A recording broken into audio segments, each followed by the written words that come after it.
इस वीडियो में हम CDP टीचिंग एप्टीट्यूड शिक्षण अभिरुचि के कुछ मोस्ट इम्पॉर्टेंट क्वेश्चन देखने वाले हैं जिसके एग्ज़ाम में आने की संभावना 100% है। जिसमें पहला क्वेश्चन है, बहुबुद्धि सिद्धांत कहता है कि क्या कहता है? बहुबुद्धि सिद्धांत, बुद्धि विभिन्न प्रकार की हो सकती है। बिल्कुल सही बात है। दूसरा ऑप्शन है, बुद्धि को तेज नहीं किया जा सकता। ऐसा नहीं है। बुद्धि को सटीक रूप से मापा जा सकता है। ऐसा भी नहीं है।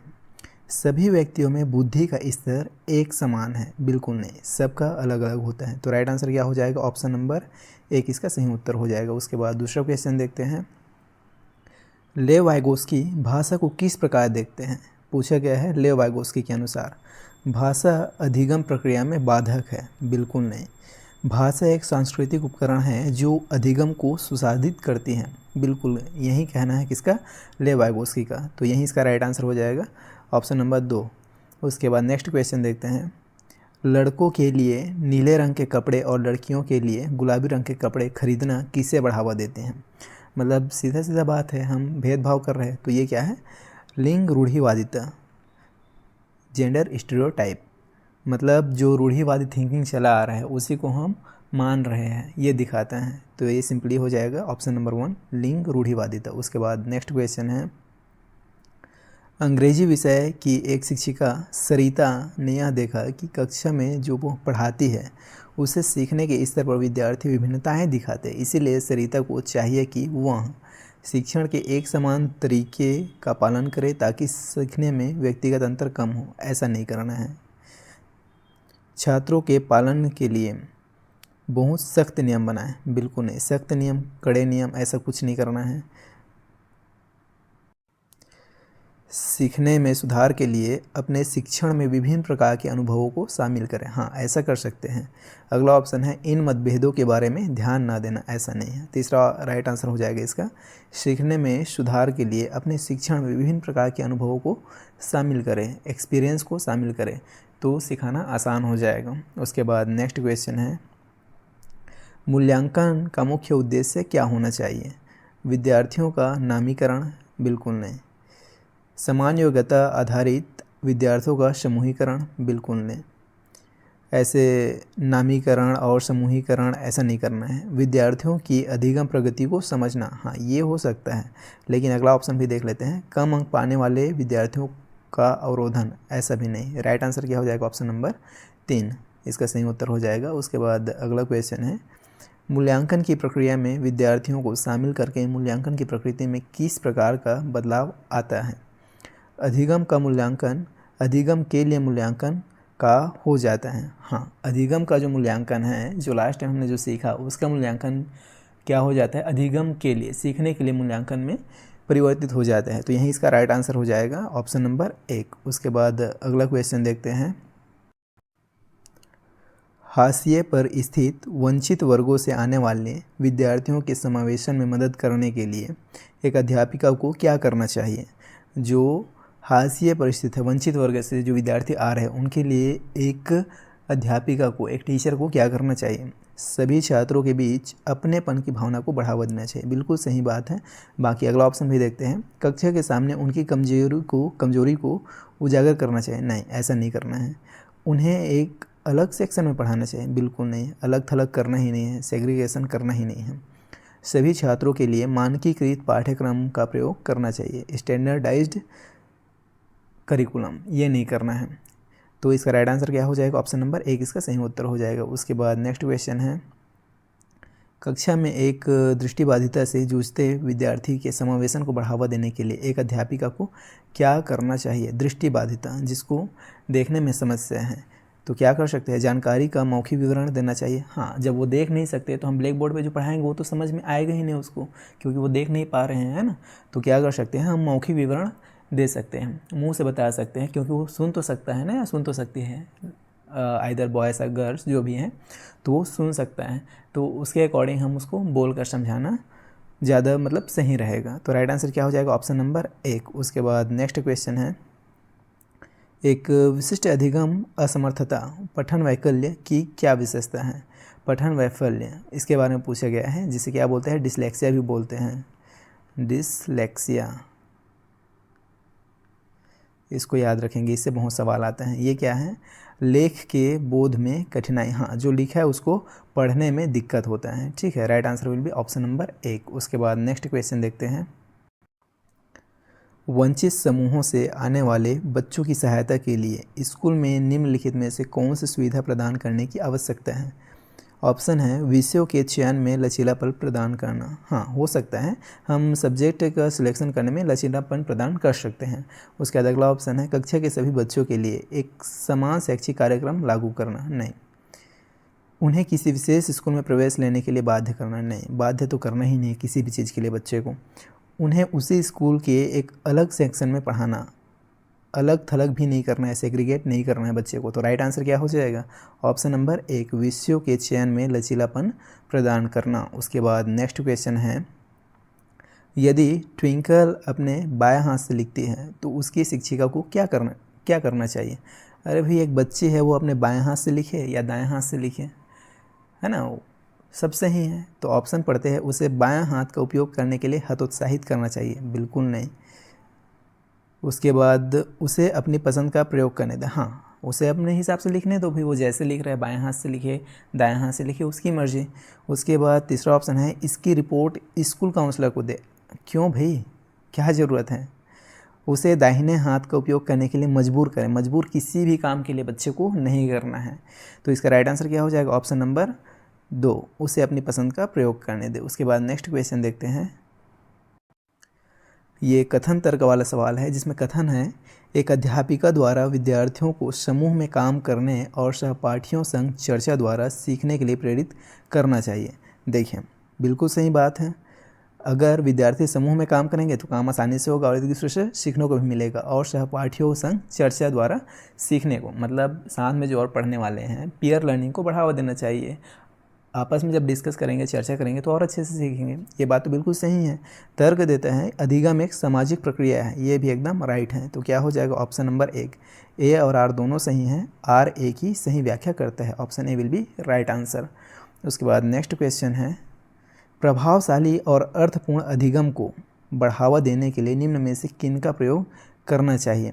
प्रभावशाली अधिगम और अर्थपूर्ण अधिगम, जो इफेक्टिव लर्निंग है और जो मीनिंगफुल लर्निंग है, उनको बढ़ावा देने के लिए किनका प्रयोग करना चाहिए, ये पूछा गया है आपसे। तो देखो, उदाहरण का करना चाहिए, अच्छी बात है। गैर उदाहरण का, इसका भी करना चाहिए, ये भी अच्छी बात है।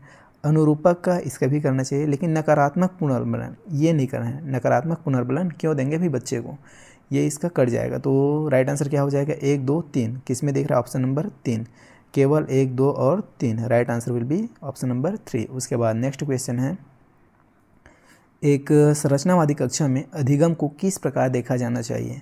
कंस्ट्रक्टिव क्लासरूम के बारे में बात चल रहा है, वहाँ पे अधिगम लर्निंग को कैसे देखा जाना चाहिए ये पूछा गया है। केवल ज्ञान का पुनरुत्पादन, केवल वाले को तो ऐसे ही काट देंगे। वास्तविक जीवन से वियोजित, वियोजित क्यों भाई, अलग नहीं करना, वास्तविक जीवन से जुड़ा होना चाहिए। शास्त्रीय अनुकूलन का परिणाम, जी नहीं।